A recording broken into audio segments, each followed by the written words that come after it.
Let's face it, parenting is the most important job on earth. Every day presents a stack of different challenges, and more often than not, the answer is outside of the box. On this podcast, we will offer proven strategies, interview pioneers in education, give insights into how to be successful parents, and even share our imperfect experiences of being parents ourselves. We're all in on this journey, and we will span the globe to find out what is working and who has the answers.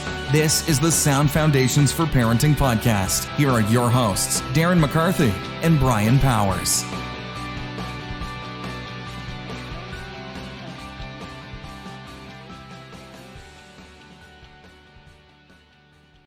Welcome to the Sound Foundations for Parenting podcast. I'm Brian Powers. And I'm Darren McCarthy. And we are coming to you in a new year. Happy New Year, Darren. Hey, Happy New Year. 2020 for you. Are you real? It's a here, whether we like it or not. I just did the math. My daughter's going to graduate in 2029. I look at that math sometime and I'm like, I just don't want to think about it.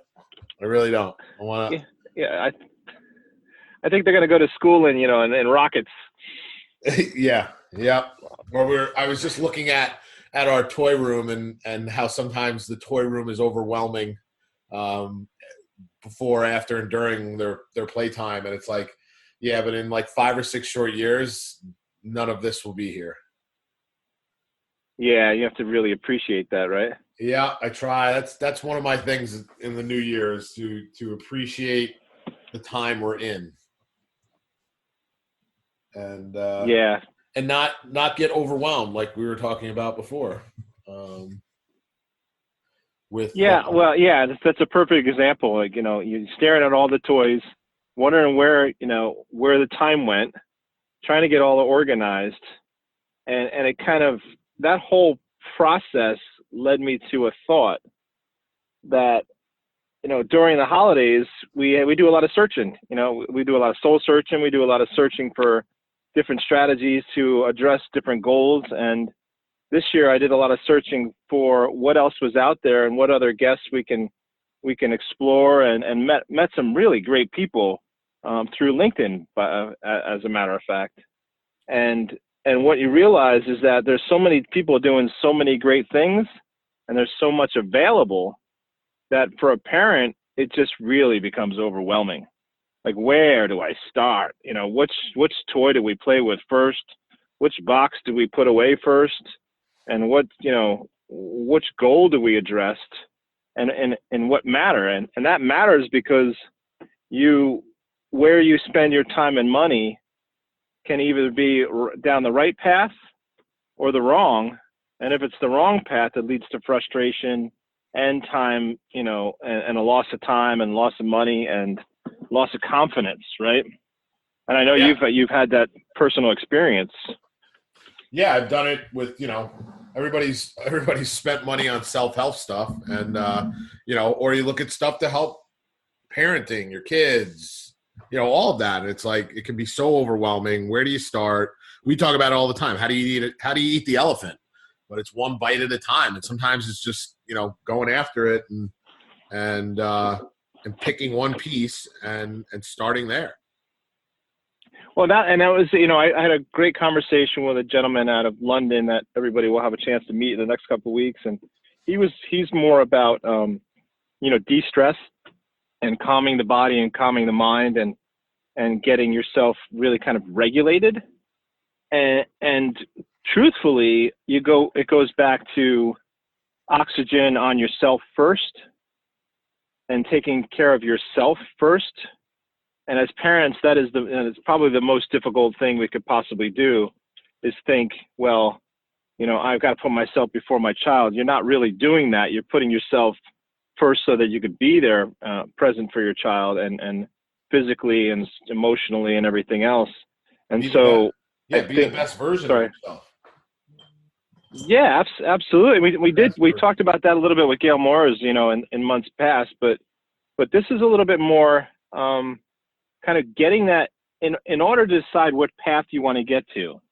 You have to decide. You have to be present, right? You have to be in that moment where you make that decision, because a lot of us are just kind of pushing ourselves through the path, and then suddenly we look back and go, oh, well, maybe that was the wrong one. Sure. Versus taking the time, really calming down, and then kind of considering the situation. I think I have this scenario right now where I'm getting shots for my allergies, Yep. It's finally time for a lot of time, a lot of time to, you say, put 20 something years of allergies. I'm finally doing something about it, but hey, we're all a work in progress. To start somewhere. Yep. And so what happens is you get the little shot, which is not really a shot, but, and then you have to sit there for a half an hour. And the first time I did this, I was like, I have to sit here for a half an hour, and do what? Well, what do I have to do something, right? I mean, I have to answer emails, take calls. I got to do something. And then I realized, oh, wait a minute, I just was given a half an hour. And I'm not going to sit there and do yoga and sit in the middle of the room and do that, but I could certainly put my mind at ease. Yeah. And start, get yourself organized from the inside out in order to make those clear decisions. And, in Gail Moyer's parenting training, she highlights how we learn over what we learn. And that's a vital concept, how we learn versus what we learn, because we spend a lot of time and a lot of effort on what we learn, which leads to tutoring and leads to curriculum and so on and so forth. Not that that's bad, because that's very necessary. But if you're going down that path and you didn't work on how you learn, you're going to head down the wrong path for way too long and cost yourself way too much. What do you think? Yeah, look, what we're talking about is applicable everywhere. I find myself sometimes workday or even on the weekend, if you don't figure out a plan and put things in priority, you're just going to find yourself spinning your tires. So I turn to, listing things out. What do we need to knock off first? And that can be applicable everywhere, like we're saying here. And it's even, when it comes to deciding on training and self-help and all that kind of stuff. I'm going to take on these videos, this book first, and then see where it takes me from there. And if it's the right investment, great. But sometimes it comes down to chance. You got to make sure that you got to sometimes use things and go through things to figure out if they're for you. And you usually do that pretty quick.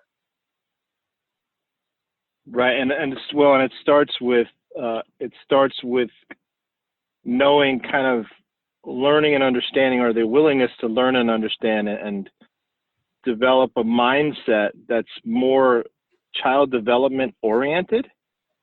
So an interesting thing happened recently where I was given a child's assessment to take a look at.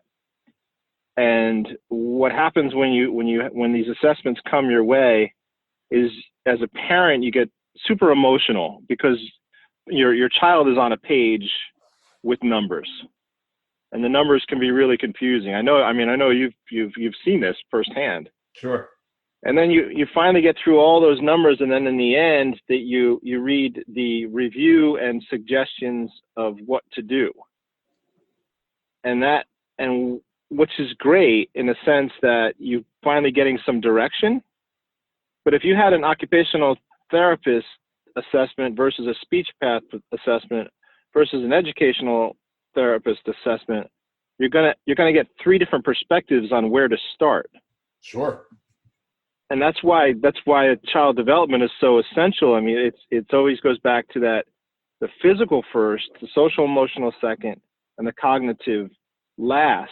And as we're talking to different guests, I think it's important for us to highlight kind of why we're bringing them on, and at what point it's pertinent. So for example, I just connected with someone who's got a strong background in creative writing, and has a whole book series, and kind of wants to talk to parents about exploring that whole modality.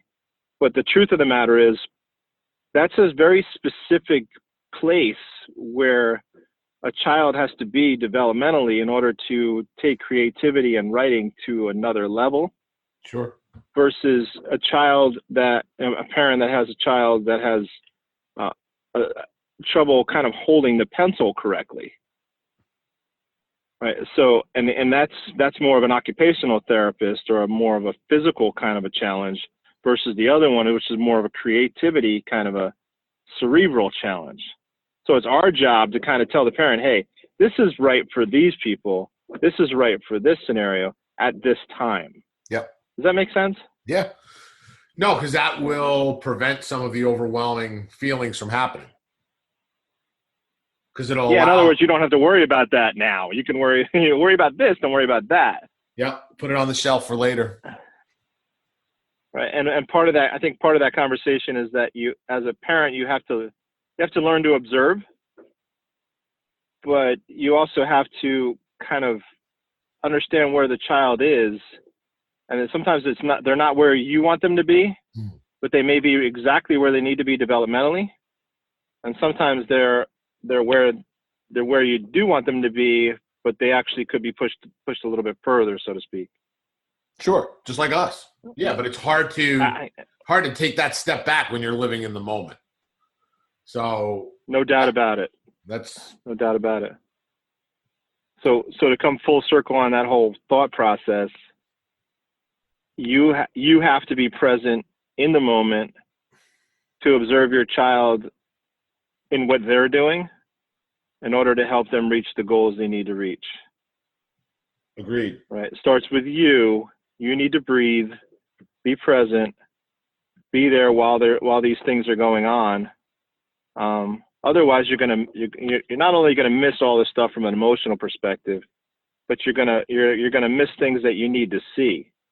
Yep. And you might be looking for a creativity, a creative writing class, because your child needs something to do, so to speak, and they may not be holding the pencil right. Yeah. And those are two totally different paths. Correct. One leads to the other, but it's not the same, it's not the same way to get there. True. Yep. No, look, I think your new friend who specializes in stress is going to become my new friend. But I'm looking forward to that conversation. And I'll remind folks that are listening, you need to subscribe so that you get the updates when we have new episodes and get updates from us. Subscribe, give us your email address, and that will keep you in the know as we head into this new year and we bring new guests on with new products and new help for you and your family. So that being said, I think this was a good one-on-one talk between the two of us to kind of kick off the new year. I'm excited.